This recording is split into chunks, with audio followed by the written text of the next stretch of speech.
Hello నమస్తే, welcome to reality check. ఆంధ్రప్రదేశ్లో పొత్తుల వ్యవహారం కొలిక్కి వస్తున్నట్లు కనపడుతోంది. టీడీపీ అధినేత ఢిల్లీకి వెళ్ళిన తర్వాత భారతీయ జనతా పార్టీతో పొత్తు అంశంపైన క్లారిటీ వచ్చింది. 2014 కాంబినేషన్ రిపీట్ కాబోతోంది. దీనికి సంబంధించిన అధికారిక ప్రకటన మాత్రమే ఇక రావాల్సి ఉంది. పవన్ కళ్యాణ్ కొద్దిసేపటి క్రితం హైదరాబాద్ చేరుకున్నారు. ఆయన కూడా చంద్రబాబు నాయుడు గారితో సమావేశం కాబోతున్నట్లుగా వార్తలు వస్తున్నాయి. ఆయన ఢిల్లీ నుంచి చంద్రబాబు నాయుడు గారు ఈరోజు హైదరాబాద్ చేరుకున్నారు.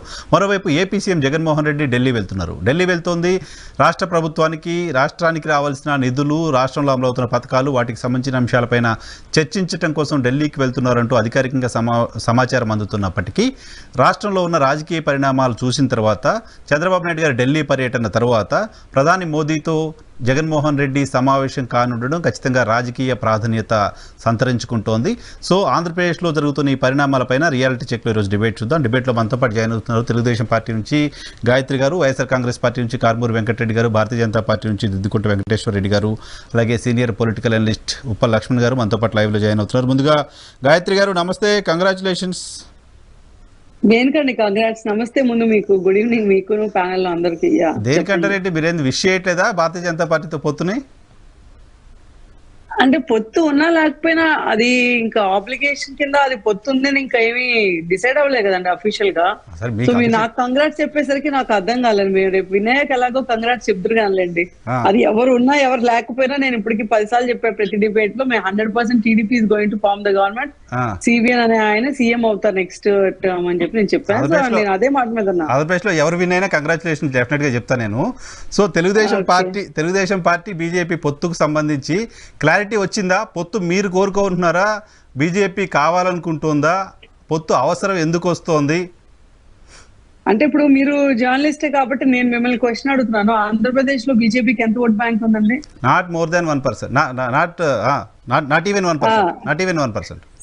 సో మరి మేము పొత్తు ఎందుకు కోరుకుంటాం అంటే జనరల్ ఇక్కడ ఇంకో పాయింట్ ఏంటంటే 303 సీట్లు మాకున్నాయి, 3 సీట్లు టీడీపీతో మాకేం అవసరం అని వాళ్ళు కూడా అంటారుగా. 303 సీట్లు వాళ్ళు ఎక్కడైనా ఉండండి, మేమేమి అక్కడ వెళ్ళి నేషనల్ ఎలక్షన్స్ ఏం ఫైట్ చేయట్లే కదా. మేము వెళ్ళి ఇండియాలో వాళ్ళకి ఏం పోటీ ఇవ్వట్లే కదా. We're not a national party. So మేము ఇప్పుడు ఆంధ్రప్రదేశ్ లో ఎలక్షన్స్ ఉన్నప్పుడు నేను మిమ్మల్ని అడుగుతున్నాను, మరి 0.8% నాకు తెలిసినంత వరకు లాస్ట్ టైం వాళ్ళ ఓట్ బ్యాంక్. సో మాకు ఏంటి అంత అవసరం ఏంటి? ఎందుకు అయినా సరే అర్థం కావట్లా.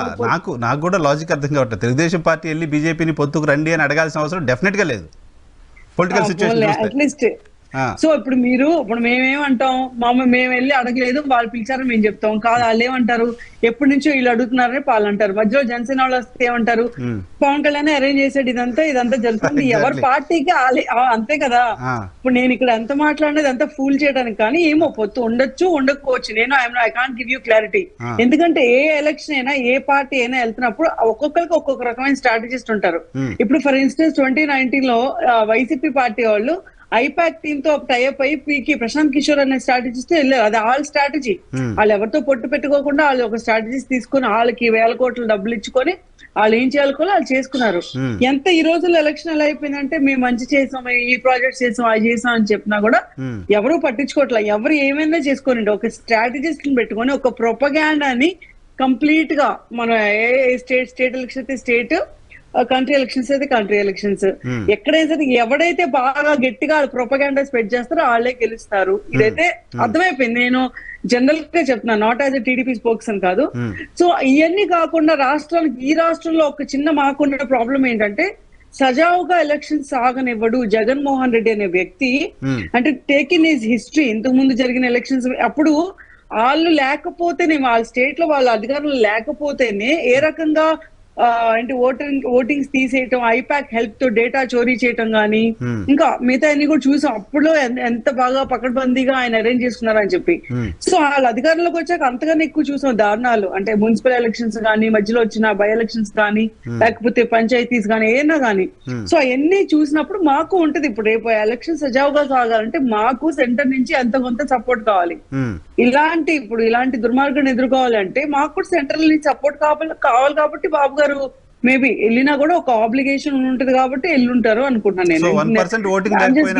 1% ఓటింగ్ లేకపోయినప్పటికీ సెంట్రల్ సపోర్ట్ అవసరం కాబట్టి వెళ్ళుంటారు అనేది మీ పాయింట్.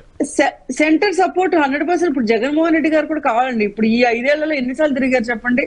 ఆయన ఎన్నిసార్లు డబ్బుల కోసమైనా వెళ్ళుంటారు అని చెప్పి మీరు ఇప్పుడు ఆయన మీద ఇంకోటి ఉంది, ఆయన కేసులు మాఫీ చేసుకోవడానికి, మళ్ళీ కేసులు రివైవ్ అవ్వకుండా ఉండడానికి, అది బెయిల్ కంటిన్యూ అవడానికి మాటికి జగన్మోహన్ మీరు అక్కడికి వెళ్తారు, మోడీ గారిని పట్టుకుంటారని చెప్పి ఇలాంటి రూమర్స్ కూడా ఉన్నాయి. మరి అయ్యేందుకు డిస్కస్ చేయరు మీరు?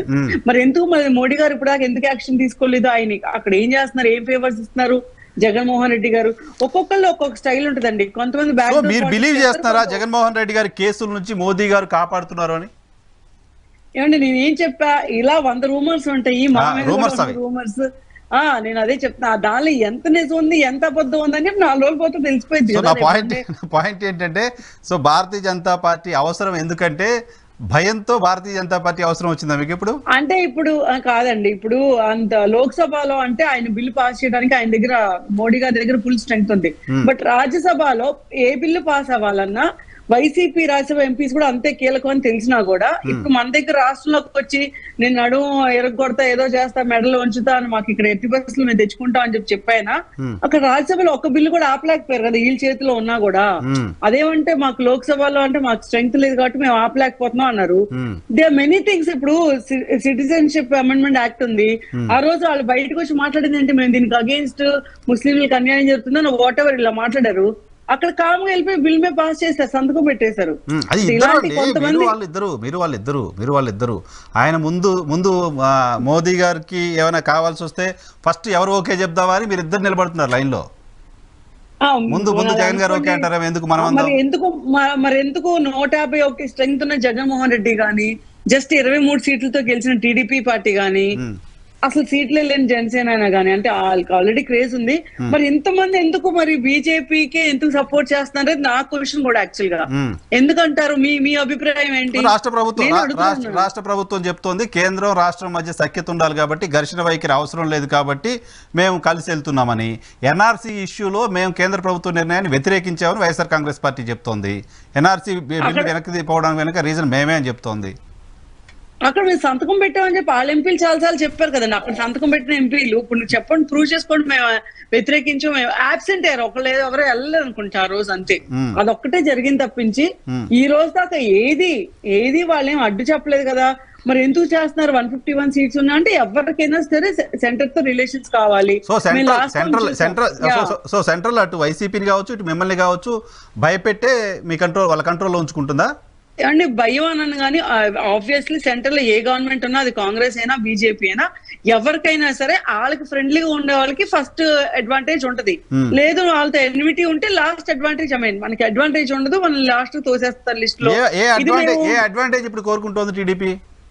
అంటే అడగగానే ఫండ్స్ ఇవ్వాలి కదండి, ఫండ్స్ ఇవ్వాలి. టీడీపీ ఫండ్స్ తో సంబంధం లేదు ఇప్పుడు రేపు గవర్నమెంట్ ఫామ్ చేశాక కావాలి కదండి, ఫస్ట్ నుంచి అనుకుంటుంది అదే కదా. ఇప్పుడు మనకి క్రిస్టల్ క్లియర్ గా రేపు మళ్ళీ మోడీ గారే ప్రధానమంత్రి అవుతారని చెప్పి క్లారిటీ వచ్చినప్పుడు 100% ఇప్పుడు లాస్ట్ ఎలక్షన్స్ లో మేము చేసిన తప్పు ఏంటంటే, మేము పిచ్చోళ్ళలాగా బయటకు వచ్చి మేము ఎప్పటి నుంచో ట్రావెల్ చేసిన ఇండియా నుంచి బయటకు వచ్చి మా లీడ్ అంటే బీజేపీ, మా మిత్రపక్షంలోనే బీజేపీతో కూడా ఫైట్ చేసాం స్టేట్ కోసం అని.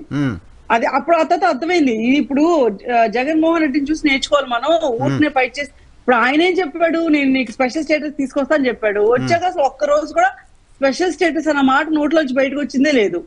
సో ఇలా కూడా బతుకుతారు, ఇలా కూడా చెయ్యొచ్చు అని చెప్పి మేము కూడా కొంచెం నేర్చుకుంటున్నాం. Okay strategy. ఆయన అడగట్లేదు కాబట్టి మనం అడిగి ఆయన కూడా మన దారిలోకి తెచ్చుకుందామని కాదు. అంటే కాదండి, వాళ్ళు అడిగినా నేను అడిగినా ఎవరు అడిగినా సరే వాళ్ళకు ఆబ్లిగేషన్ లేకుండా ఎవరండి. ఎందుకంటే ఆయన ఆల్రెడీ సొంతంగా సింగిల్ మెజారిటీ పార్టీగా బీజేపీ పవర్ ఫామ్ చేస్తున్నప్పుడు వాళ్ళకి ఆబ్లిగేషన్స్, వాళ్ళకి కంపల్షన్స్ లేవు. అది ఏ పార్టీని అంతే. When you're in alliance and మన అలయన్స్ ద్వారానే వాళ్ళని అక్కడ నిలబెట్టామంటే మనం 100 డిమాండ్ చేయొచ్చు. ఈ మాట నేను కాదు, జగన్మోహన్ రెడ్డి గారు కూడా చెప్పారు. యాక్చువల్ గా అంతకు ముందు 2019 ఎలక్షన్స్ అప్పుడు కూడా చంద్రబాబు నాయుడు, 2014 ఎలక్షన్స్ అప్పుడు కూడా చంద్రబాబు నాయుడు సపోర్ట్ తో ఏమి అక్కడ మోడీ గారు ప్రైమ్ మినిస్టర్ అవ్వలేదన్న విషయం కూడా అప్పుడు కూడా తెలుసు జగన్మోహన్ రెడ్డి గారు. కాకపోతే ఏంటంటే అప్పుడు లాజిక్ మాట్లాడితే మళ్ళీ జనాలను పిచ్చోలు చేయడం ఈజీ కాదు కదా అని చెప్పి. సో ఇప్పుడు మీరు భారతీయ జనతా పార్టీతో పొత్తు పెట్టుకోవాల్సిన పరిస్థితి వస్తే, సరే అధికారిక ప్రకటన వస్తే ఏం చెప్తారు జనాలకి, ఆంధ్రప్రదేశ్ ప్రజలకి? ఎందుకు భారతీయ జనతా పార్టీతో పొత్తు పెట్టుకున్నారు అంటే? అదే నేను ఇప్పుడు యాక్చువల్ గా ఎందుకు పెట్టుకున్నారు అనేది చంద్రబాబు నాయుడు గారు డిసిషన్ తీసుకోవాలండి పెట్టుకునేటప్పుడు.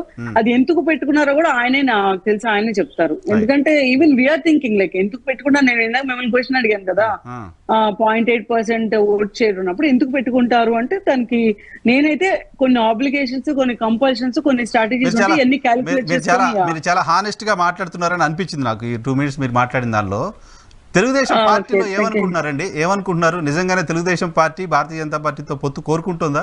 కార్యకర్తలుగా, నాయకులుగా మీ లోపల పార్టీలో అట్లా అంటే అలా ఉండదండి. ఇప్పుడు బీజేపీ ఉంది, 100% బీజేపీలో అందరూ టీడీపీతో పొత్తు కావాలనుకుంటున్నారా లేదా అంటే వాళ్ళ దగ్గర కూడా ఆన్సర్ ఉంటది. డిఫరెంట్ ఒపీనియన్ డెఫినెట్ గా ఉంటది. ఆ డిఫరెంట్ ఒపీనియన్ మీ దగ్గర కూడా ఉందా అని అడుగుతాను. ఉంటదండి 100% నేను ఒప్పుకుంటాను. అది ఏ పొత్తు అయినా, ఏ డిసిషన్ అయినా ఒక పొత్తు అనే డిసిషన్ కాదు. ప్రతి డిసిషన్ లో మాకు ఇది నచ్చింది, ఇది మాకు నచ్చలేదు, లేకపోతే కొంతమంది అలుగుతా ఉంటారు. అది వైసీపీ పార్టీ అయినా, ఏ పొలిటికల్ పార్టీ అయినా సహజంగానే ప్రతి డిసిషన్ యునానిమస్ గా అయితే అవ్వదు. బట్ ఏంటంటే మా లీడర్ కి మాకన్నా ఎక్కువ తెలుసు.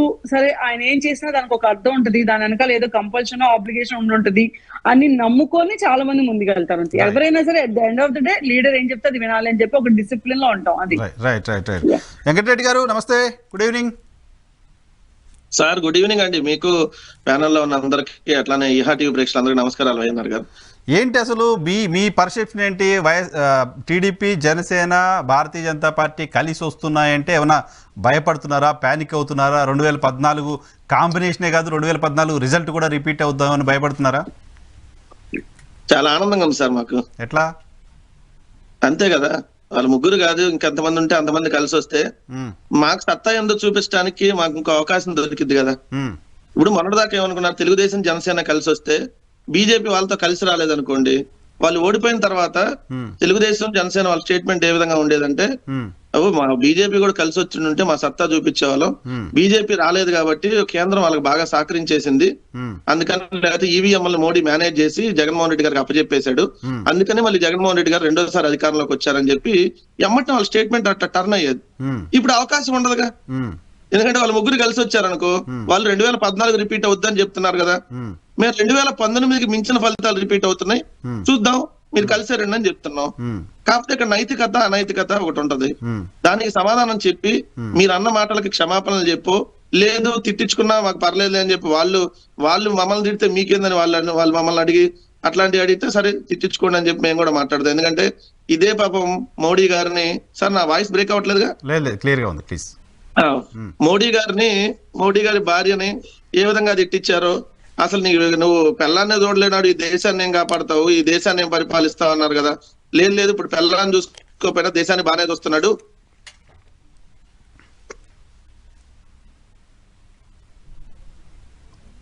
అందుకని మేము ఆ రోజు అన్న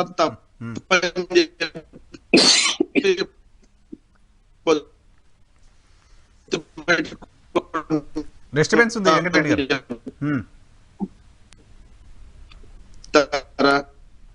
ఇదే జనసేన ఇచ్చారు, ఇదే భారతీయ జనతా పార్టీ దక్షిణ భారతదేశం వాళ్ళు భారతీయ జనతా పార్టీ కుక్కల్లాగా చూసిద్ది, యుద్ధాన్ని తీసుకొని వస్తారు. సార్ ఇప్పుడు ఓకేనా?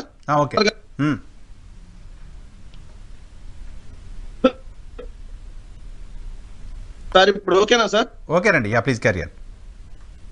స్ట్రక్ అవుతా ఉంది మధ్యలో. మాట్లాడండి. సారీ అండి, ఇప్పుడు ఇవన్నీ సమాధానం చెప్పి ఇవన్నీ సమాధానం చెప్పి మేము పొత్తులోకి వెళ్తున్నామని చెప్పి వెళ్తారా?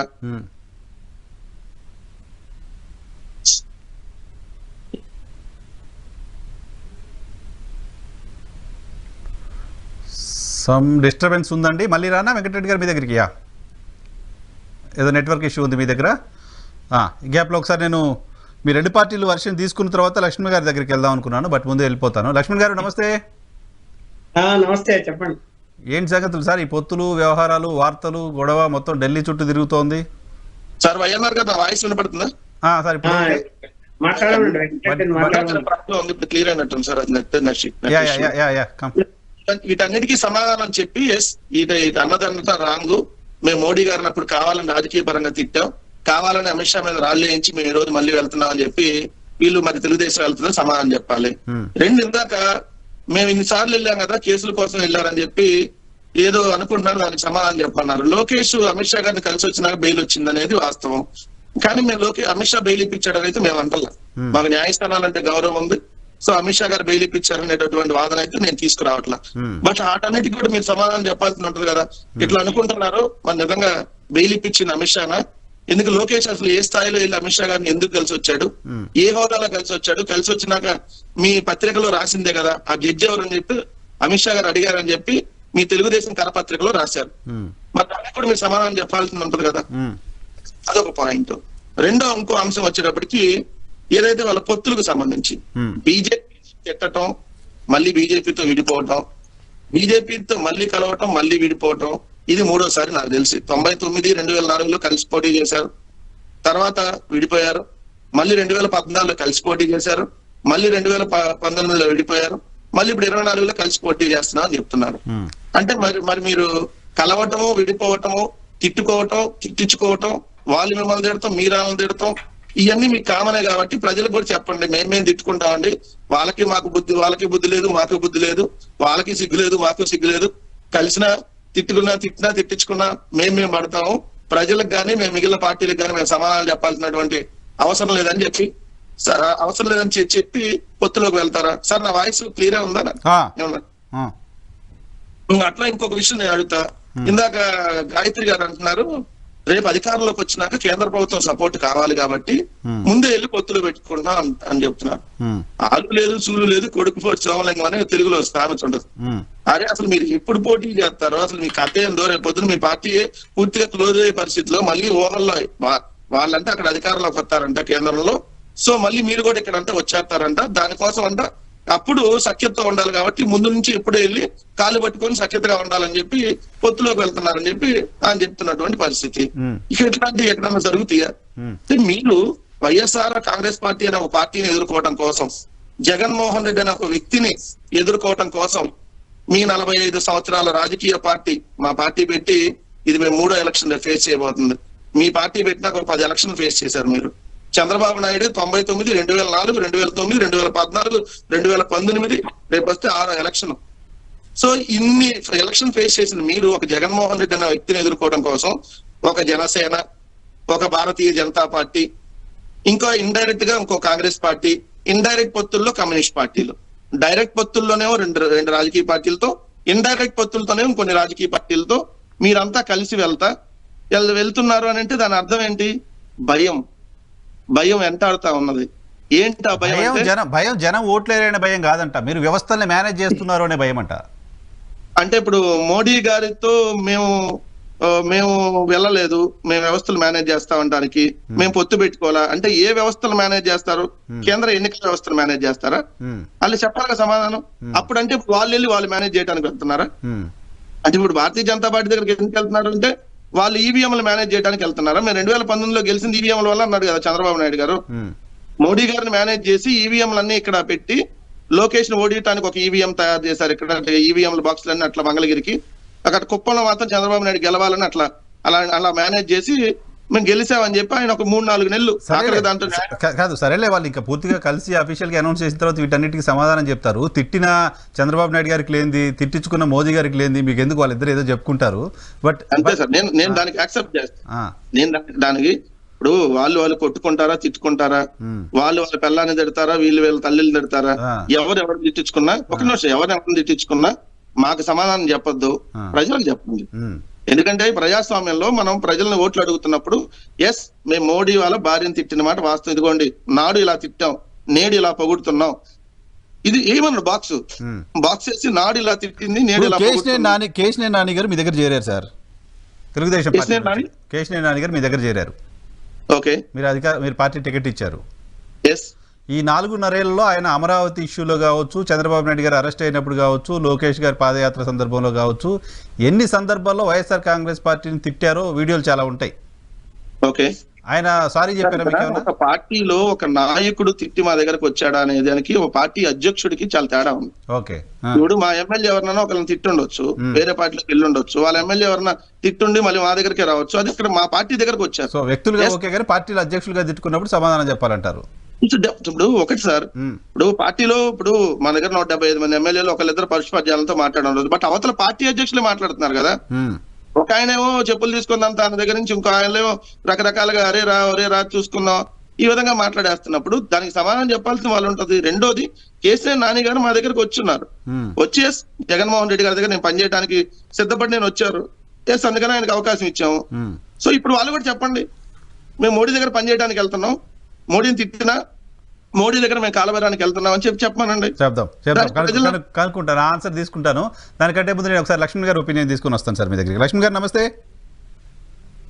నమస్తే, చెప్పండి. ఫస్ట్ పాయింట్ ఏంటంటే పొత్తు కుదురుతుందా? Point number 1. పొత్తు కుదిరితే జనాలు యాక్సెప్ట్ చేస్తారా? Point number 2. పాయింట్ నెంబర్ 3, అసలు పొత్తు అవసరం తెలుగుదేశం పార్టీకి ఎందుకు వస్తోంది? తెలుగుదేశం పార్టీ అవసరం భారతీయ జనతా పార్టీకి ఎందుకు వస్తోంది? మూడో దానికి ఆన్సర్ తో మొదలు పెడతా. ప్లీజ్. పొత్తు లేకుండా జనసేన తెలుగుదేశము పోటీకి వెళ్తే వైఎస్ఆర్ సిపిని ఈ రెండు పార్టీలు ఎదుర్కోగలవా? మళ్ళీ చెప్తున్నా, జగన్మోహన్ రెడ్డి గారు వీళ్ళిద్దరిని ఫుట్బాల్ ఆడుకుంటాడు. ఫుట్బాల్ ఎన్నికల్లో అట్లగా అదే వీళ్ళకు భయం పుట్టుకుంది. ఏం భయము? పవన్ కళ్యాణ్ దగ్గర డబ్బులు లేవు, చేతులు ఎత్తేసాడు. ఆయన కమ్యూనిటీ వాళ్ళు కూడా కొంత డబ్బులు ఉన్న వాళ్ళు ఉన్నప్పటికీ కూడా వాళ్ళు ఎవరు మేము ఇవ్వలేము అనే పరిస్థితికి వచ్చింది. ఎవరో ఒకరో ఇద్దరు కొంత ఇవ్వచ్చు తప్ప మూకుమ్మడిగా పెద్ద మొత్తంలో వచ్చే అవకాశాలు లేవు. భారతం ఎవరి మీద వేస్తున్నాడు? చంద్రబాబు మీద వేస్తున్నాడు. చంద్రబాబు పరిస్థితి ఏంది?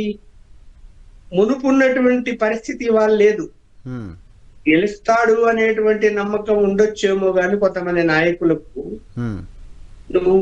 మనకు ఎవరో ఒకరు అండ లేకుండా ముందుకెళ్తే ఇబ్బందులు పడతాము, ఒకవేళ మళ్ళీ జగన్మోహన్ రెడ్డి గారు వస్తే మన పరిస్థితి ఏంటి, ఎన్ని కేసులు పెట్టి ఎంతమంది మళ్ళీ ఏం చేస్తాడో తెలీదు, ఎందుకు పోటీ చేయాలి అని ముందు పోటీకి సిద్ధపడ్డానికి నాయకులు ఎంతమంది ముందుకొస్తున్నారు.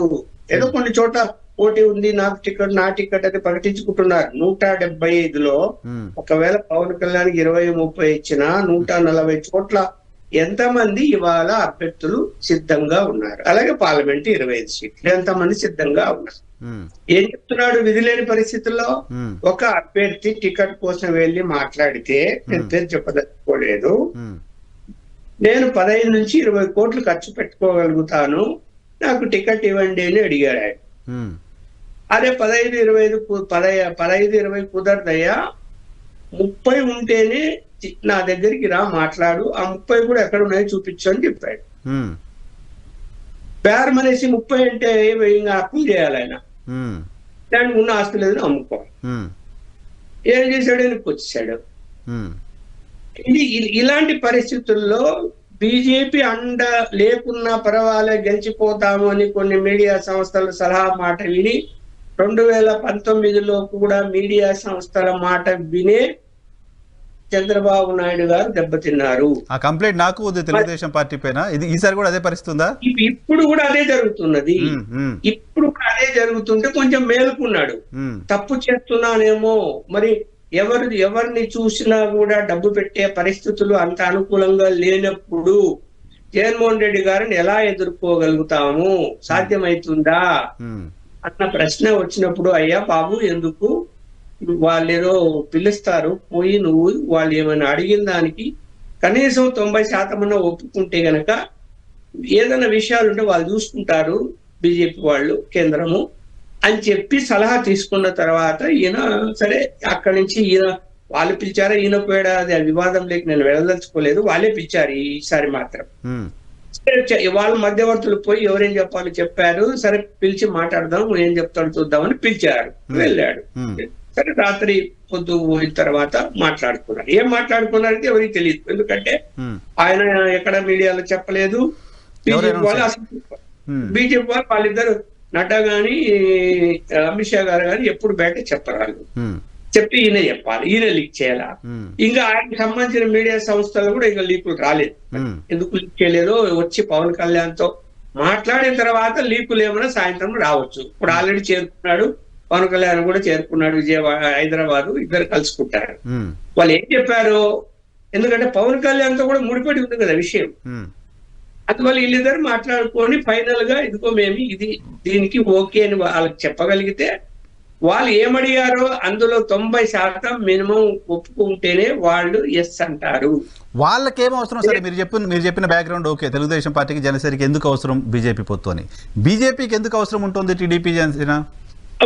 కరెక్ట్ క్వశ్చన్ అది. బీజేపీకి ఎందుకు అవసరం ఉంటుందంటే, బీజేపీ యొక్క విధానంలో కాంగ్రెస్ పార్టీని దేశవ్యాప్తంగా బలహీనపరిచారు, అది బలహీన పడింది. ఇంకా అంత సులభంగా ఆ పార్టీ బలంగా మారుతుందంటే ఇప్పట్లో మారదు. నెక్స్ట్ ఎవరు? ప్రాంతీయ పార్టీ. ప్రాంతీయ పార్టీలు ఎక్కడ బలంగా ఉన్నాయో ఆ బలమైన పార్టీలను బలహీనపరచాలి. మనం చూస్తున్నాం అనేక రాష్ట్రాల్లో ఎలా బలహీనపరిచారో. ఎగ్జాంపుల్ నేను చెప్పదలుచుకోలేదు, మన కూడా నితీష్ కుమార్ కూడా తీసేసుకోలేదు. ఇప్పుడు ఇక్కడ మొన్న చూసాం తెలంగాణ ఎలక్షన్ లో కేసీఆర్ ఎలా బుద్ధి చెప్పారో. తిరిగి కేసీఆర్ తిరుకోగలుగుతే మళ్ళీ అంత ఈజీ కాదు కదా కేసీఆర్ కి. ఇప్పుడు ఇక్కడ పార్లమెంట్ లో కూడా 2 సీట్లు కూడా రావాలి, అలాంటి పరిస్థితి ఉంది. ఆ విధంగా వాళ్ళు బీజేపీ పట్టినప్పుడు ఇప్పుడు ఇక్కడ ఒక అంశం వస్తుంది. ఏంటి? జగన్మోహన్ రెడ్డి గారు లాయల్టీగా ఉంటాడా, చంద్రబాబు నాయుడు గారు లాయల్టీగా ఉంటారు? రెండిట్లో ఏదో ఒకటి బలహీనపడాలి. రెండింటి మీద ప్రయోగం చేస్తారు వాళ్ళు. ఇవాళ జగన్మోహన్ రెడ్డి గారు కూడా ఏదో ఢిల్లీ వెళ్తున్నారంటే మళ్ళీ ఆయన ఏం మాట్లాడతాడో రేపు ప్రధానమంత్రి గారితో, నడ్డా గారితో తెలియదు. అందువల్ల ఏంటంటే తెలుగుదేశాన్ని బలహీనపరచడం చాలా సులభం బీజేపీ. జగన్మోహన్ రెడ్డి గారిని బలహీనపరచాలంటే కొంత సమయం పడుతుంది. కాబట్టి ఇక్కడ ఇప్పుడు ఏంటి, అయ్యా బాబు ఇదిగో ఇన్ని సీట్లు కావాలా, మరి దానికి ఒప్పుకో అన్నప్పుడు ఖచ్చితంగా తెలుగుదేశం బలహీనమయ్యేటువంటి డిమాండే అక్కడ ఉంటుంది. దానికి so Bharatiya Janata party to weekend TDP పొత్తు పెట్టుకుంటుంది, అంతే కదా. ఓకే, ఆ పార్టీని పైన కూర్చోబెడతాదని కాదు కదా. సో దగ్గర ఉంచుకొని హగ్ చేసుకొని కూడా వీక్ చేయొచ్చు. అదే జరుగుతుంది ఇప్పుడు అన్ని చోట్ల, అది జరుగుతున్నది. ఇప్పుడు ఇక్కడ కూడా అదే జరుగుతుంది, ఏ ప్రదేశం కాదని పర్లేదు. అయితే జగన్మోహన్ రెడ్డి గారి పరిస్థితి సేఫ్ సైడ్ ఉందంటే ఆయన ఉందని కూడా చెప్పలేదు. ఎందుకు అంటే కొన్ని అంశాల్లో ఆయనకు కేసులకు సంబంధించిన అంశాల్లో ఏదైనా అనుకోని పరిస్థితులు ఉద్భవిస్తే, ఇప్పుడు ఈ మధ్య కాలంలో ఈ 3 నెలలు ఏమి జరగకపోవచ్చు కానీ తర్వాత ఏదైనా పరిణామాలు మారితే మాత్రము ఆయనకు కూడా ఇబ్బందికరమైన పరిస్థితులు ఉంది. అంటే ఇక్కడ చంద్రబాబు నాయుడు గారు ఏజ్ అయిపోయింది, రాను రాను ఆ పార్టీ బలహీనపడే అవకాశాలు ఎక్కువ ఉన్నాయి. దాన్ని లీడ్ చేసే వాళ్ళు నెక్స్ట్ ఆల్టర్నేటివ్ ఎవ్వరు లేరు. అది అసంభవం, ఆయన వల్ల కాదు. ఎట్లా సార్, ఎక్కడ అవకాశం వచ్చిందని మీరు? కాదండి, ఊరికే మీడియాలో ఆయన పెద్ద హీరో చేసేసి అన్ని కిలోమీటర్లు పాదయాత్ర చేశారు. నారా లోకేష్ ఏ ఎబిలిటీ చూసి అసలు పనికిరాడు అని అనేస్తారు మీరు? ఆయన ఆల్టర్నేట్ కాదు నా ఉద్దేశం అయితే. నో ఆల్టర్నేట్ కాదు, అంత కెపాసిటీ ఆయనకి లేదు. అందరినీ ఒక తాటి మీద తీసుకుపోయేటువంటి శక్తి కూడా ఆయనకి లేదు, అవగాహన లేదు. ఆయన ఆలోచన విధానం వేరే విధంగా ఉంటుంది. అందువలన నేనైతే నా అభిప్రాయం నేను చెప్తున్నా, అతను ఆల్టర్నేట్ కాదు. ఇంకెవరు ఆల్టర్నేటివ్? బలహీనపడక ఏం చేస్తుంది 4-5 సంవత్సరాల్లో? బలహీనపడేదే ఉంటది. ఇప్పుడు బీజేపీకి క్యాడర్ కావాలా, నాయకులు కావాలా? ఎవరు ఎక్కడి నుంచి వస్తారు?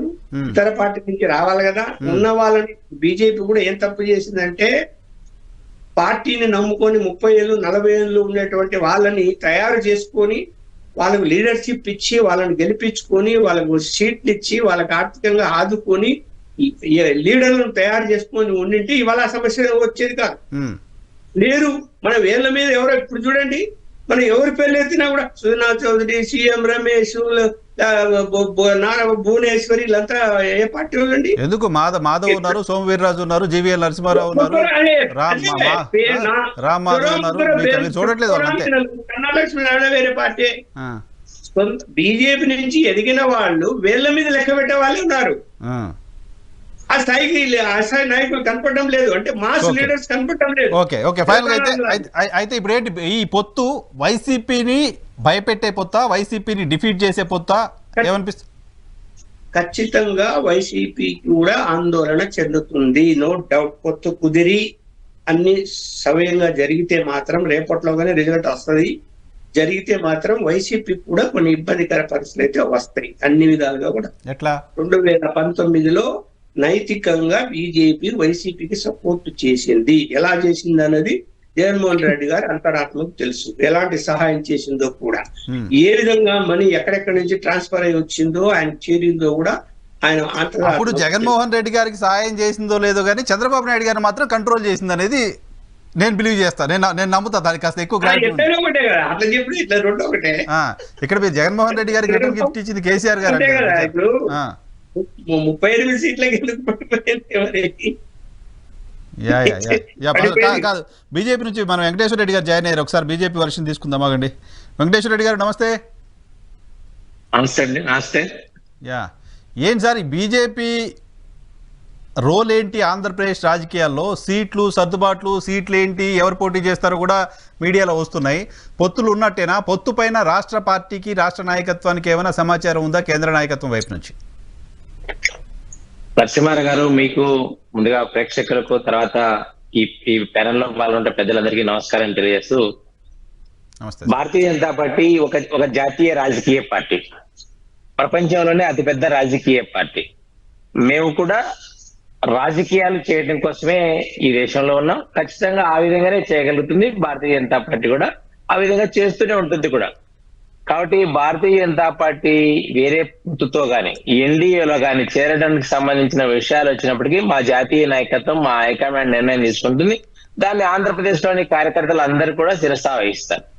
తర్వాత పొత్తు నిర్ణయం అయిన తర్వాత ఏదైతే పోటీ చేయాల్సిన సందర్భంలో సీట్లు గాని వాటి విషయాలు గాని ఖచ్చితంగా చర్చకు వస్తాయి. మా హైకమాండ్ కూడా పార్లమెంటరీ పార్టీ కోర్ గ్రూప్ కూడా నిర్ణయం అయిన తర్వాత వచ్చే చర్చకు వచ్చే విషయాల గురించి కాదు నేను అడుగుతోంది. మనం టీడీపీతో పొత్తుకెళ్లాలని రాష్ట్ర పార్టీ అంతా కూర్చొని కలిసి నిర్ణయం తీసుకొని తీర్మానం చేసి పంపించారంట. ఢిల్లీ నుంచి ఎవరో ఒక ప్రత్యేకమైన ప్రతినిధి వచ్చి ఇక్కడ 4 రోజులు కూర్చొని ఇక్కడ తెలుగుదేశం పార్టీ అధికారంలోకి వస్తుంది కాబట్టి మనం తెలుగుదేశం పార్టీతో పొత్తు పెట్టుకోవాలని చెప్పారంట ఢిల్లీకి. దాన్ని బేస్ చేసుకొని ఢిల్లీ నుంచి చంద్రబాబు నాయుడు గారికి పిలుపు వచ్చిందంట. నిజమేనా? ఇక్కడికి వచ్చారా? ఎవరన్నా రిపోర్ట్ తీసుకున్నారా? రాష్ట్ర పార్టీ తీర్మానం చేసి మనం తెలుగుదేశం పార్టీతో వెళ్ళాలని చెప్పిందా? ఇంకా మామూలుగా సోర్స్ ప్రకారం వాళ్ళు రాజకీయాలు వార్తలు రాసే క్రమంలో వాళ్ళు రాస్తూనే ఉంటారు. అయితే అలాంటిది ఏం లేదు. కానీ అదే అడిగిన సందర్భం, మిగతా కార్యకర్తలందరినీ కూడా అడిగిన సందర్భం ఓకే, ఇండివిజువల్ ఇప్పుడు అది చాలా రోజుల సందర్భంలోనే జరిగింది. ఎందుకంటే మాకు ఎన్నికల మేనేజ్మెంట్ కమిటీ అసెంబ్లీలోను, పార్లమెంట్ లోను, రాష్ట్ర స్థాయిలోని వివిధ స్థాయిలలో వేదికల మీద అడిగిన సందర్భం ఓకే. అయితే పొత్తు అనేది ఇక్కడ నుండి జాతీయ స్థాయిలో ఈ రోజు ఇండియా కూటమి విఫలవడం గానీ, రానున్న రోజులలో మేము అధికారం చేపట్టిన తర్వాత లోక్సభలో గాని రాజ్యసభలో గాని ఈ దేశంలో మేము మాత్రమే చేయగలిగిన పనులు కొన్ని ఉన్నాయి. కాబట్టి మాకు మాకు మెజారిటీ వస్తున్నప్పటికీ కూడా, వస్తుంది కూడా అయినప్పటికీ కూడా మాకు మిత్రపక్షాలు ఈ దేశంలో కలుపుకొని పోవాల్సిన అవసరం ఉంది. కాబట్టి కేంద్ర నాయకత్వం నిర్ణయం తీసుకుంటుంది. దానికి అనుగుణంగానే కూడా ఈ రోజు చూస్తున్నటువంటి విషయాలు కూడా జరుగుతున్నాయి. సో ఈరోజు జరుగుతున్న విషయాలు, జరుగుతున్న పరిణామాలు, పొత్తు వార్తలు నిజమేనా నమ్ముతున్నారా? మా దగ్గర రాష్ట్ర స్థాయి నాయకులకు ఉన్న సమాచారం ప్రకారం ఆ విధంగా ముందుకు వెళ్ళడానికి అవకాశం ఉంది ఎక్కువగా. ఓకే. అయితే అధికారికంగా ఇప్పటి వరకు నిర్ణయం తీసుకున్నది రాలేదు కానీ ఓకే. కాసేపటి క్రితం ఎవరో తెలుగుదేశం పార్టీ నాయకులు ఒకరు తెలంగాణకు సంబంధించిన వాళ్ళు నాతో మాట్లాడుతూ, అయిపోయింది సార్, పొత్తు అయిపోయింది, ఇప్పుడు తెలంగాణలో కూడా మమ్మల్ని భారతీయ జనతా పార్టీ కోట్లేమంటున్నారు, అసెంబ్లీలో మీ ఇష్టం వచ్చిన దేవాలకు వేసుకోమన్నారు, ఇప్పుడేమో పార్లమెంట్కి ఇక్కడ భారతీయ జనతా పార్టీకి ఏమన్నారు అని చెప్తున్నారు.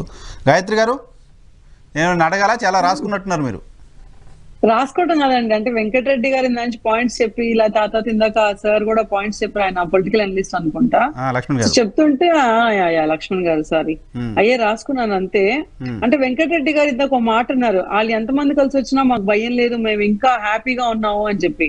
మరి 24 వాళ్ళేదో ఇప్పుడు 100 ఎలక్షన్లు గెలిచినట్టు ప్రతి వార్డు అసలు ఎలక్షన్ అంటే ఓడిపోవటం అంటే ఏంటో మాకు తెలియదు అన్నట్టుగా మాట్లాడుతుంటే 2014 లో మరి ఎందుకు ఓడిపోయారు? ముగ్గురు కలిసి వచ్చారు, మరి వీళ్ళు ఎందుకు ఓడిపోయారు? మరి సమాధానం చెప్తారా? ఇంకోటి ఏమన్నారంటే మేము ఎందుకు తిట్టుకున్నారు, మీరు అన్ని సమాధానం చెప్పి వెళ్ళాలి అని అన్నారు. మరి రేపొద్దున మీరు ఎలక్షన్కి వెళ్తున్నప్పుడు మీ ఎలక్షన్స్ లో ఒకప్పుడు వాడుకున్న మీ చెల్లి షర్మిల గారు ఈ రోజు బయటకు వచ్చి అన్నయ్యం తిడుతుంది అంటే మీరు ఎందుకు తిట్టుకున్నారని చెప్పి మరి మీరు బయటకు వస్తారా సమాధానం చెప్పి? ఇప్పుడు ఇందాక ఇంకో మాట అన్నారు, డైరెక్ట్ పొత్తులు ఇండైరెక్ట్ పొత్తులు అని. అంటే జగన్మోహన్ రెడ్డి అనే వ్యక్తిని తిట్టే ప్రతి పార్టీ, తిట్టే ప్రతి లీడర్ కూడా పొత్తులో ఉన్నాడని అనుకుంటే ఏం చేయలేమండి. ఎందుకంటే ఈ రాష్ట్రంలో ఈ రోజు ఆ పరిస్థితి వచ్చేస్తుంది. జగన్మోహన్ రెడ్డి అనే వ్యక్తి సీఎం గా చూడకూడదని చెప్పి యునానిమస్ గా, అప్పుడు బీజేపీకి ఒక ఐడియాలజీ ఉంటుంది, కాంగ్రెస్ కి ఒక ఐడియాలజీ ఉంటుంది, సిపిఎం కి ఒక ఐడియాలజీ ఉంటుంది. ఇంతమంది ఐడియాలజీస్ కూడా పక్కన పెట్టి కామన్ గా జగన్మోహన్ రెడ్డి అనే భయంకర వ్యక్తి ఈ రోజు ఆ కుర్చీలో కూర్చోకూడదు, ఆ కుర్చీకే సిగ్గు చేయటు అని చెప్పి యునానిమస్ గా ఒకే ఐడియాలజీ మీద ఉన్నారు అంటేనే మరి అదేంటికో ఆలోచించుకోవాలి. ఇందాక లక్ష్మి గారు ఒక మాట అన్నారు, జగన్ అంటే భయం వీళ్ళందరికీ అని. దేనికండి? ఇప్పుడు మనుషులంటే భయపడాల్సిన అవసరం మామూలుగా అయితే లేదు.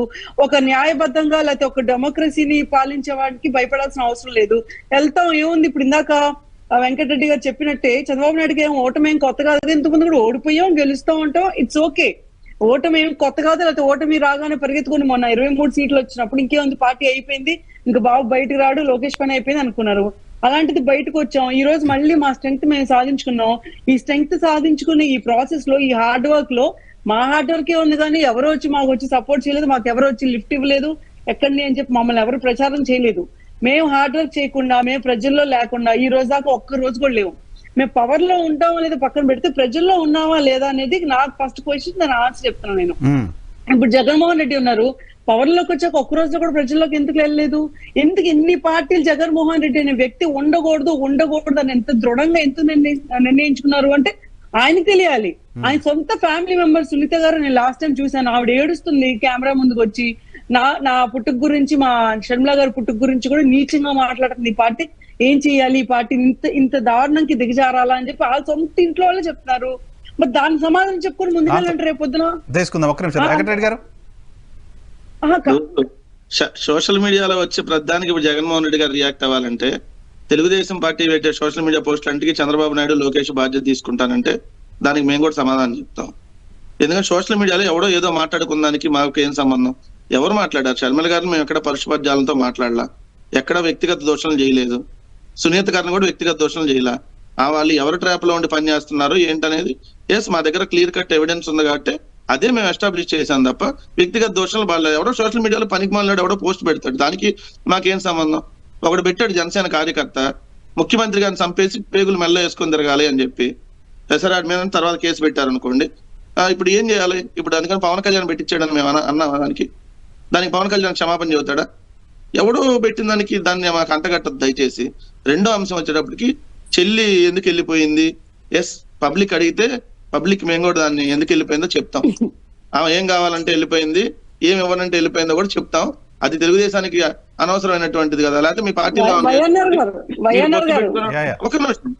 ఒక్కసారి అండి ప్లీజ్, నన్ను మధ్యలో బ్రేక్ చేశారు వెంకటరెడ్డి గారు. మరి ఇప్పుడు కాదండి, మా పార్టీ వచ్చేసరికి మేమంటా పబ్లిక్ అన్ని సమాధానం చెప్పాలి. మా ఇంట్లో ఎవరు కూర్చున్నారు, మా పార్టీలో ఎవరు నించున్నాడు కూడా వీళ్ళంటే హత్యలు చేసుకుని కాదండి. ఒక్కసారి ఆగండి, అదే రాజకీయ పార్టీ గురించి నేను మాట్లాడుతున్నాను.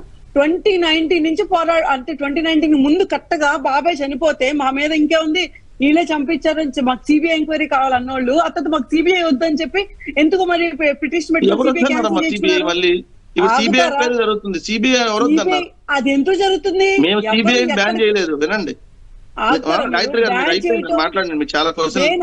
నేను చాలా క్వశ్చన్స్ ఇందాక నేను రాసుకున్నాను. Let me talk. వైఎన్ఆర్ గారు సిగ్నల్ లేదని నేనంటుంది, మేము మాత్రం దేనికి సమాధానం చెప్పకూడదు. నువ్వు మీ బాబాయ్ చనిపోయి ఈరోజు సిఐడి కేసు ఎందుకు ముందుకు పోవట్లేదు? మీ బాబాయ్ విషయంలోనే న్యాయం చేయని వాళ్ళు మీ మీద ఒక చిన్న భారతి గారి మీద ఒక పోస్ట్ పెడితే నెక్స్ట్ డే వాళ్ళు వెళ్ళి జైల్లో ఉంటారు. గాయత్రి గారు, ఇప్పుడు సిబిఐ ఎంక్వైరీ చేస్తోంది మన వివేకానంద రెడ్డి గారి కేసు. సిబిఐ కేంద్ర ప్రభుత్వం పరిధిలో ఉంటుంది. కేంద్రంలో అధికారంలో ఉన్న భారతీయ జనతా పార్టీతో ఇప్పుడు మీరు పొత్తు పెట్టుకుంటున్నారు. ఎలక్షన్ లోపు తొందరగా తేల్చేసేయాలి మీరే ఇప్పుడు దాన్ని ఒత్తిడి తీసుకొచ్చి, రైట్? అండ్ ఆ లాస్ట్ టైం కూడా మేము ఉన్నామండి పొత్తులో. నేను అంటే ఇప్పుడు మీరు ఇక్కడ ఒక స్పీకరా, ఇద్దరు స్పీకర్లా, ముగ్గురు స్పీకర్లా నాకు తెలియట్లేదు, కానీ ఎంతమంది జగన్ గారిని సపోర్ట్ చేసుకుంటారో మీతో సహా నాకేం ప్రాబ్లం. అయితే నాకు కొన్ని జెన్యూన్ క్వశ్చన్ అంటే ఇప్పుడు వాళ్ళకి అన్ని జెన్యూన్ క్వశ్చన్. ఆంధ్రప్రదేశ్ పాలిటిషియన్స్ ఎట్లా తయారయ్యారంటే ఎవడన్నా ఏమైనా క్వశ్చన్ అడిగితే ముందు ఏదో కలరేసి తోసేయాలి అటో ఇటో. నేను ఇప్పుడు దాకా తోయలేదండి. అదైతే యాక్చువల్ గా మా మీద ఎలిగేషన్స్ వచ్చినాయి కాబట్టి నేను చెప్తున్నాను. ఇప్పుడు మీరు మళ్ళీ కూడా బాల్ ఆల్ కోర్ట్ లో ఉన్నప్పుడు మేము ఆడుకోము, మేము రేపు ఓడిపోయాక మళ్ళీ టీడీపీనే తీసుకొచ్చి నిలదీస్తాం, బీజేపీ నిలదీస్తాం, మాది కాదు కదా పని అంటే ఎలా కుదిరిద్ది? ఇదే రాజకీయాలు చేస్తారు కదా 2019 లో కూడా.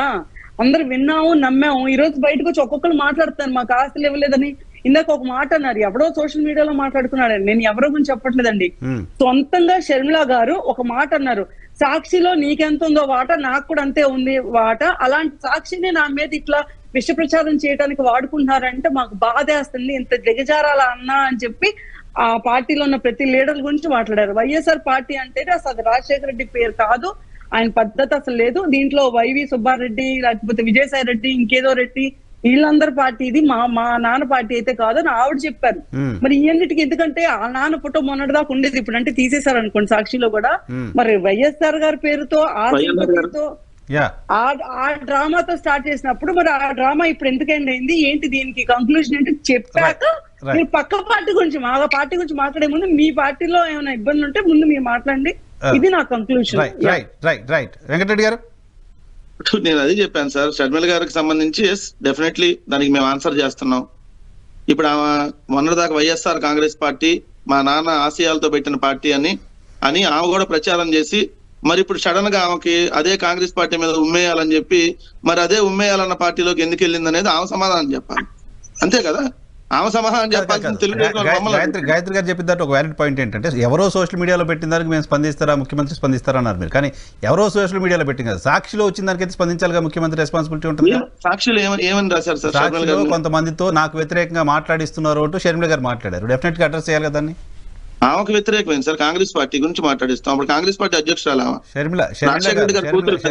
షర్మిల గారు ఏం చేశారు కాంగ్రెస్? ఈ రోజు రాజశేఖర రెడ్డి గారి బిడ్డో సార్, ఈ రోజు రాజశేఖర రెడ్డి గారి బిడ్డగానో లేదంటే వైఎస్ఆర్ కాంగ్రెస్ పార్టీలో జగన్మోహన్ రెడ్డి గారి చెల్లెలుగానో కాదు అవును మనం చూడాల్సింది. ఈ రోజు ఓ కాంగ్రెస్ పార్టీ అనే ఓ పార్టీలో ఇక్కడ ఆంధ్రప్రదేశ్ లో 0 సర్పంచ్ సీట్లు, ఏది అన్ని 0 ప్రజాప్రతినిధులు 0 ఉన్న పార్టీకి ఏమైనా తీసుకొని వచ్చి అధ్యక్షురాలను చేస్తే ఏం మాట్లాడుతుంది అనే దాని మీద మనం మాట్లాడుతున్నాం. అప్పుడు పొలిటికల్ లీడర్ గా ఓ పార్టీ అధ్యక్షురాలుగా ఆమె మేము సమాధానం చెప్తాం, అంతే తప్ప ఆమె వ్యక్తిగతంగా మాట్లాడితే డెఫినెట్లీ క్వశ్చన్ చేయండి. వ్యక్తిగతంగా ఎక్కడ మాట్లాడలే. సాక్షిలో ఒక వాటా ఉంది అంటున్నారు కదా, వెళ్ళి సిబిఐకి లెటర్ ఇవ్వమనండి. సాక్షిలో నాకు కూడా వాటా ఉంది, నన్ను కూడా ఎంక్వైరీ చేయండి సార్, ఇప్పుడు దాకా ఎందుకు చేయలేదంటే సరిపోయేది కదా సింపుల్ గా. రెండోది, ఇప్పుడు నాకు వాటాలు ఉన్నాయి, ఆ వాటాల గురించి డిస్కషన్ కాదు కాబట్టి ఒకటి చెప్తున్నాను. ఇప్పుడు అన్ని రాజకీయ పార్టీలు అంటే జగన్మోహన్ రెడ్డి గారిని దించేయాలని చూస్తున్నారంట. దించేయండి, వీలైతే ట్రై చేయండి. మీ అన్ని రాజకీయ పార్టీలు మమ్మల్ని అధికారంలో కూర్చోబెట్టారా? ఏదైనా రాజకీయ పార్టీ మాకు ఏమైనా సపోర్ట్ చేసి మమ్మల్ని అధికారంలో కూర్చోబెట్టిందా వైఎన్ఆర్ గారు? ప్రజలు ఓట్లేస్తే మేము అధికారంలోకి వచ్చాం, వీళ్ళ మమ్మల్ని దించడానికి మమ్మల్ని కూర్చోబెట్టడానికి. మీకు 4 పార్టీలు షూరిటీ ఇస్తే తప్ప ఎన్నికల్లో పోటీ చేయలేడు, మీరేందమ్మా మీరు మళ్ళీ ఎవరికో గ్యారంటీ ఇచ్చేది? మీరు 4 పార్టీలు మీకు షూరిటీ ఇవ్వాలి, ఆ 4 పార్టీలు షూరిటీ ఇస్తే నాకు గ్యారంటీ ఉంటదని చెప్పి చెప్పుకునే మీరు మా గురించి విమర్శలు చేయటం ఏంది?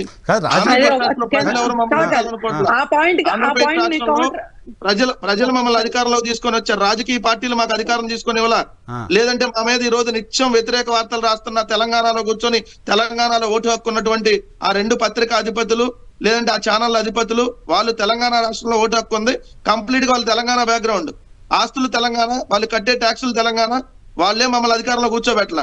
వాళ్ళు ఎవడో మమ్మల్ని 4 తప్పుడు వార్తలు రాస్తే మమ్మల్ని ఏదో దించేస్తామని అనుకుంటే ఇవన్నీ చాలా మందిని చూసాం. సోనియా గాంధీ మమ్మల్ని అధికారంలో రాకూడదని ప్రయత్నించింది, ఆమె అధికారాన్ని కోల్పోయిందిలే గానీ ఇదే చంద్రబాబు నాయుడు మమ్మల్ని అధికారంలోకి రాకుండా చూడాలంటే ఆయన అధికారం పోయింది. ఇదే పవన్ కళ్యాణ్ మా అధికారంలోకి రాకూడదని కోరుకుంటే కనీసం ఎమ్మెల్యే కాల.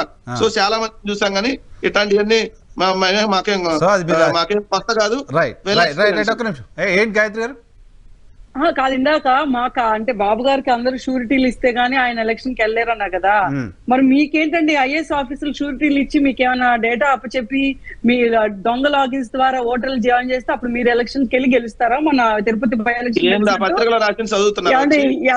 ఎందుకు న్యూస్ లో వచ్చింది ఏంటది ఎలక్షన్ కమిషన్ అన్ని చెప్పింది. రంకు జ్యోతి అనేటటువంటి పత్రికలో వచ్చిన వార్తలు మీరు ఇక్కడ వచ్చి దాన్ని ఏదో వార్తల్లాగా చదవమాకండి అమ్మ. వార్తల పత్రికలో వచ్చిన వార్తల గురించి డిస్కషన్ ఇప్పుడు పెడితే నేను రాధాకృష్ణ గురించి చాలా చెప్పాల్సి వస్తుంది. మళ్ళీ ఒక్క నిమిషం సార్, నేను మీకున్నది క్లియర్ గా చెప్పా. ఆంధ్రప్రదేశ్ రాష్ట్రంలో ప్రజలు మాకు అధికారం ఇచ్చారు. సరే, ప్రజలు అధికారం ఇచ్చారు, వాళ్ళు చెప్తుంది ఏంటంటే మీరు అందరూ కలిసి వస్తున్నారు, మమ్మల్ని ఓడించలేక భయపడని మీరు చెప్తున్నారు. కానీ ఆమె చెప్తుంది ఏంటంటే మీరు ఇంతమందిని దూరం చేసుకున్నారు, ఇంతమంది పార్టీలతో పాటు మీ కుటుంబ సభ్యులను కూడా దూరం చేసుకున్నారు అనేది ఆమె చెప్తున్న పాయింట్. Right, okay. అంటే మీరు అన్నట్టు షర్మిల గారికి ముఖ్యమంత్రి పదవిలో వాటా ఇచ్చి ఉంటే, ఎందుకంటే ఆ ముఖ్యమంత్రి కావాలని కోరుకుంది కదా తెలంగాణ. కోరుకుందో మీరు ఏమీ లేదో మాకేం వాటా ఇచ్చేస్తే మళ్ళీ వీళ్ళే చెప్పేవాళ్ళు కదా, తల్లికో పదవి, చెల్లికో పదవి, తమ్ముడికో పదవి, ఇది కుటుంబ పార్టీ, ఎంతమంది పదవులు ఎత్తారు, నేలకి ఇటు తిరిగి పొద్దున పొట్టి ఇటు తిరిగి మళ్ళీ మధ్యాహ్నం అవినాష్ రెడ్డి ఎవరండి? నేను చెబుతున్నా. అవినాష్ రెడ్డి బాలకృష్ణ ఎవరు? బాలకృష్ణ ఎవరు? బాలకృష్ణ ఎవరు? లోకేష్ ఎవరు? ఆ గీతం సంస్థల భరత్ ఎవరు? చెప్పండి. బాలకృష్ణ ఇద్దరు అల్లులకి ఇప్పుడు 2 పదవులు. బాలకృష్ణకు పదవి, చంద్రబాబు నాయుడుకి పదవి. ఇక రేపొద్దున బ్రాహ్మణ్ గారు కూడా పోటీ చేస్తారని వార్తలు వస్తున్నాయి, ఎందుకంటే క్యాండిడేట్లు దొరకట్లేదంట. సో ఆమె కూడా పోటీ చేస్తారని వార్తలు వస్తుంటే ఇదన్నీ మేము కూడా విమర్శ చేయొచ్చు కదా. సో మనం ఎటు నేలకు కావాల్సిన తిప్పితే కాదు కదా, ఎటు నేలకి తిప్పేస్తే అటు కాదు కదా. లక్ష్మి గారితో నేను కంప్లీట్ చేస్తాను సార్. మేము వాళ్ళు అడిగే దానికి ప్రతిదానికి ప్రజలు మమ్మల్ని క్వశ్చన్ చేసిన దానికి ఏమైనా ఉంటే డెఫినెట్లీ మేము ఆన్సర్. మేము ప్రజలకు రెస్పాన్సిబిలిటీ, తెలుగుదేశానికో జనసేనకో రెస్పాన్సిబిలిటీ కాదు కదా. రాజకీయ పార్టీలు ప్రభుత్వానికి సంబంధించి ప్రశ్న ఇస్తే ఆన్సర్ చేయాల్సిందే కదా. ప్రతిపక్షాల ప్రశ్నకి ఎందుకు ఆన్సర్ చేయదు ప్రభుత్వం? ఏం చేస్తున్నాం సార్, రోజు చేస్తానే ఉన్నాం కదా. తెలంగాణలో బురద తీసుకుని వచ్చి ఆంధ్రాలో జల్లుతుంటే అయినా కూడా వరి బాబు వీళ్ళు అసలు ఈ రాష్ట్రానికి సంబంధించిన వ్యక్తులు కాదు, ఇదంతా రోజు బురద ఇట్లా చల్లుతారని చెప్పి దానికి సమాధానం చెప్తానే ఉన్నాం కదా. డెఫినెట్లీ ఆన్సర్ చేస్తానే ఉన్నాం కదా. చేయండి ఇక్కడ. రైట్. లక్ష్మణ్ గారు, సీట్ల సర్దుబాటు దాకా వెళ్ళింది. సో సీట్ల సర్దుబాటుకు సంబంధించిన అంశం క్లిష్టతరంగా ఉంటుందా? 2 పార్టీలకు కలిపి 30 సీట్లేదనే ఒక ప్రచారం తెలుగుదేశం పార్టీ మీడియాలో వస్తోంది. సో ఈ ప్రచారం జరగడం వెనక రీజన్ ఏంటి? ప్రచారం ఏమన్నా జరగని కానీ బీజేపీ ఇంట్రెస్ట్ పార్లమెంట్ సీట్లు. వాళ్ళు మీకు బీజేపీలో ఏం జరుగుతుందో బాగా తెలుసు, నాకు తెలుసు ఆ విషయం. ఏంటి, ఎన్ని సీట్లు అడుగుతున్నారు అది చెప్పవచ్చు. బీజేపీ వాళ్ళు ఈసారి తీసుకున్నటువంటి పాలసీలు ఏంటంటే ప్రతి రాష్ట్రంలో కూడా బీజేపీ పార్లమెంటు సభ్యుడు అట్లీస్ట్ ఒకరైనా ఉండాలి. ప్రతి రాష్ట్రంలో కూడా బీజేపీ పార్లమెంటు సభ్యుడు లేని రాష్ట్రం అంటూ ఉండకూడదు అనే ఒక నినాదంతో ఈ ఎన్నికలకు వెళ్తున్నారు. సరే, మనం ఇక్కడ 25 సీట్లు ఉన్నాయి కాబట్టి 25 సీట్లలో సరే 2 పవన్ కళ్యాణ్, కొన్ని అనేక మీడియా సంస్థల్లో ఇవాళ 10 అడుగుతున్నారు అనేది వస్తున్నది. 2 పవన్ కళ్యాణ్ కు 8, ఎందుకంటే ఆల్రెడీ పవన్ కళ్యాణ్ 2 క్యాండిడేట్లు ప్రకటిస్తున్నాడు కాబట్టి ఇంకా 8 బీజేపీ అడుగుతున్నదే. సో వాళ్ళకి కావాల్సి వాళ్ళ ఇంట్రెస్ట్ అదే. పవన్ కళ్యాణ్ ఇంట్రెస్ట్ కూడా అసెంబ్లీ కాదే, అసెంబ్లీ ఏదో ఆయన ఏదో దండిగా సీట్లు తీసుకొని గెలిచి లేకపోతే పవర్ షేరింగ్ చేసుకోవాలనే విధానంలో ఆయన లేడు. చంద్రబాబు గాని అనుకుంటున్నాడు. ఆయన అనుకుంటున్నప్పుడు ఆయన కూడా ఏదో నాకు 3వ భాగం సీట్లు ఇస్తాడని ఆయన బహిరంగంగా చెప్పాడు. కానీ ఇప్పుడు 3వ భాగం సీట్లు ఇస్తున్నాడా అంటే 58 సీట్లు ఇవ్వాలి, ఇస్తాడా? ఆయన కూడా ఇద్దరు కలిపి కూడా 30 అని రాస్తున్నారు. అదే తగ్గాడు. తగ్గినప్పుడు ఇక్కడ బీజేపీ పాయింట్ వీలో చూస్తే వాళ్ళ అసెంబ్లీ ఇంట్రెస్టే కాదు. నేనైతే చెప్తున్నాను, ఒకవేళ 5 పార్లమెంటు సీట్లలో 8 పార్లమెంటు సీట్లో తీసుకుంటే కూడా ఒక్క పార్లమెంటు సీటుకు ఒక అసెంబ్లీ బీజేపీ అభ్యర్థినే ఇచ్చినా కూడా చాలు. వాళ్ళు ఒక పార్లమెంట్ లో ఒక అసెంబ్లీ అంతే, అంత మించి వాళ్ళేమి ముందుకు వెళ్ళరు వాళ్ళు. అందువల్ల వాళ్ళకి ఎత్తులో పదవి చాలు వాళ్ళకి. ఇంకా పవన్ కళ్యాణ్ విషయం ఏమంటావా, మరి ఆయనకేమో ఆయన దగ్గర డిమాండ్ ఉంది, బీజేపీలో డిమాండ్ ఏం లేదు. మేము టికెట్ ఇవ్వమంటే ఎవరేం చేయలేరు. ఎందుకు ఇప్పుడు గొడవ అంతా బీజేపీలో టికెట్లు అడుగుతున్న వాళ్ళ కారణంగానే పొత్తు దాకా వెళ్ళిందని కదా. సుజనా చౌదరి గారు పోటీ చేయాలనుకున్నారంట, పోటీ చేయాలనుకున్నారంట,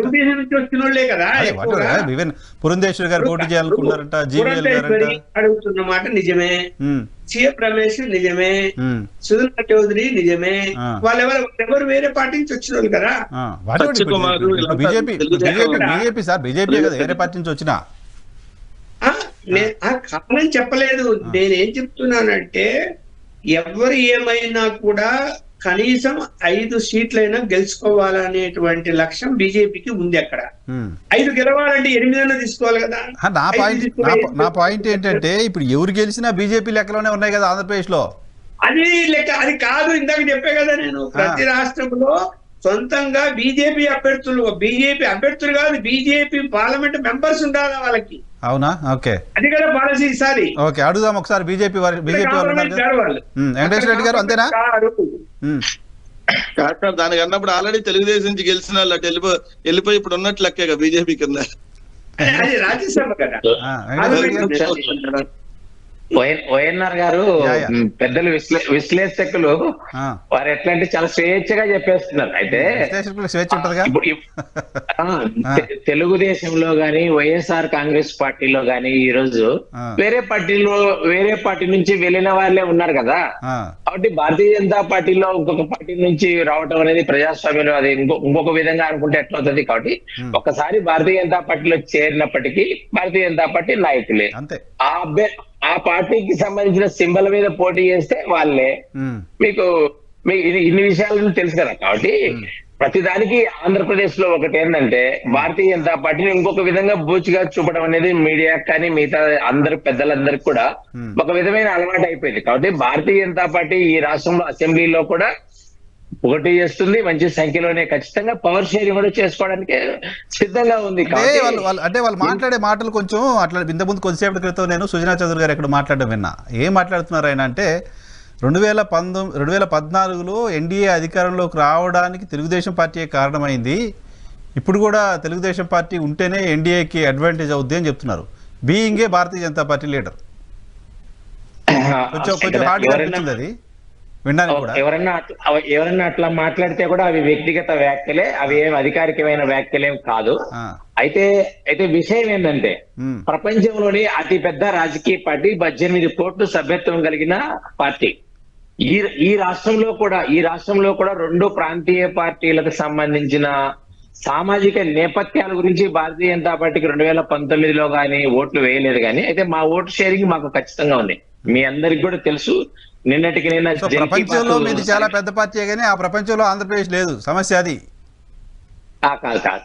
అది కానే కాదు. చూడండి, 2014 నుంచి ఆంధ్రప్రదేశ్ విభజన అయినప్పటి నుంచి ఈ రాష్ట్రంలో మా మీద ఉద్దేశపూర్వకంగా ఏదో ఒకటి రాజకీయ పార్టీల మీద ఉద్దేశపూర్వకంగానో ఉద్దేశపూర్వకం కాకుండా దాంట్లో ఉంటాయి కదా. అట్లనే కాదు. ఇప్పుడు మీరు చూడండి, స్పెషల్ స్టేటస్ కు సంబంధించిన విషయం మీకు అందరికీ మళ్ళీ మొదటి నుంచి చెప్పాల్సిన అక్కర్లే. యూటర్న్ ఎట్లా కూడా వైసీపీ టీడీపీ అడుగుతూనే ఉన్నాయి స్పెషల్ స్టేటస్ కావాలని. వైఎస్ఆర్సీపీ ఇది వరకు ఎన్నికలలో కూడా 2019లో ఈ అంశాన్ని వాడుకుంది.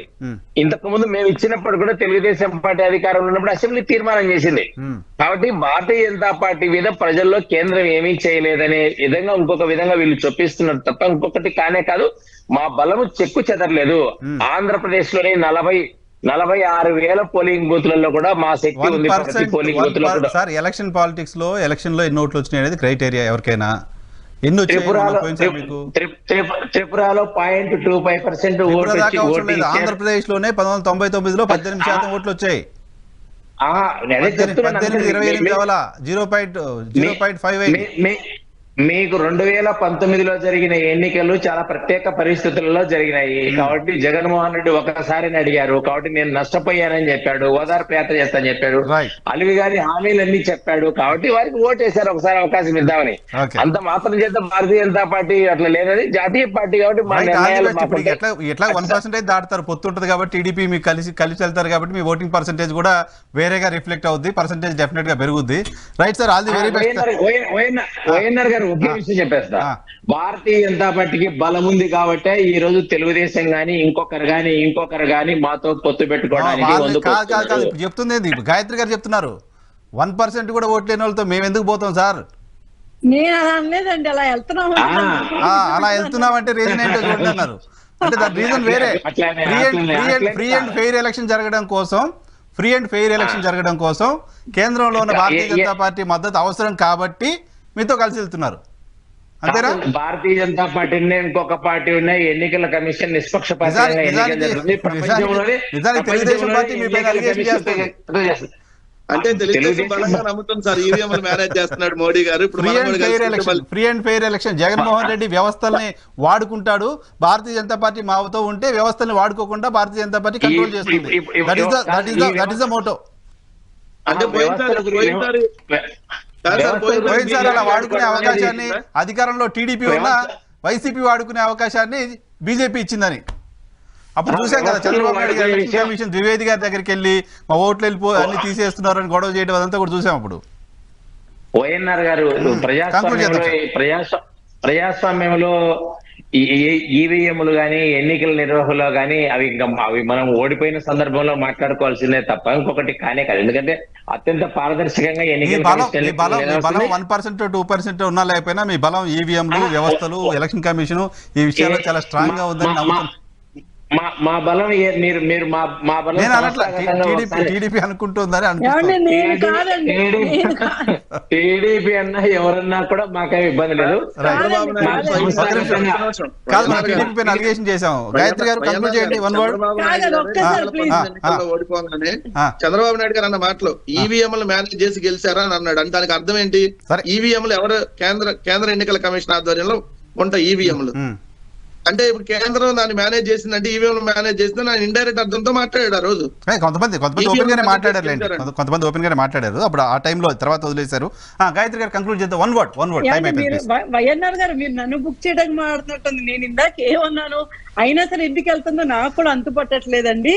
నేను అనుకున్నా అంతే, సజావుగా సాగటానికి ఎలక్షన్ మేబీ అంటే కేంద్ర హెల్ప్ మేము తీసుకుంటున్నామేమో అని నా ఉద్దేశం. ఇందాక లక్ష్మణ్ గారు ఏం మాట్లాడారు, ఎవరు ఒప్పుకున్నా ఒప్పుకోపోయినా జగన్మోహన్ రెడ్డికి తెలుసు, ఆయన అంతరాత్మకు తెలుసు. మొన్న బీజేపీ నుంచి ఆయన ఎలా హెల్ప్ తీసుకున్నారు 2019 ఎలక్షన్స్ అని ఆయన చెప్పారు, నేను కాదండి. అది నేను కూడా చెప్తున్నా అది నేను కూడా చెప్తున్నా. బట్ 1% లేని వాళ్ళ దగ్గరికి మేము ఎందుకు వెళ్తున్నామో మీరే ఆలోచించినట్టే నేనేం ఆలోచించాలా చెప్పండి మీరు. నాకు కూడా ఐడియా లేదండి. ఇప్పుడు మీరు జగన్మోహన్ రెడ్డి సో అందుకోసమే నేను చాలా పాలిష్డ్ గా చెప్పా, ఎవరికి ఇబ్బంది లేకుండా చాలా డెకరంతో చెప్పా. ఫ్రీ అండ్ ఫెయిర్ ఎలక్షన్ జరగడం కోసం Bharatiya Janata Party right, free and fair election జరగడం కోసం. Thank you very much Gayatri garu, Venkatareddy గారు అలాగే లక్ష్మణ్ గారు డిబేట్ లో పార్టిసిపేట్ చేసినందుకు. ఇది వాళ్ళ రియాలిటీ చెక్. రేపు షోలో మళ్ళీ కలుద్దాం. చూస్తూనే ఉండండి ఈహెచ్ టీవీ.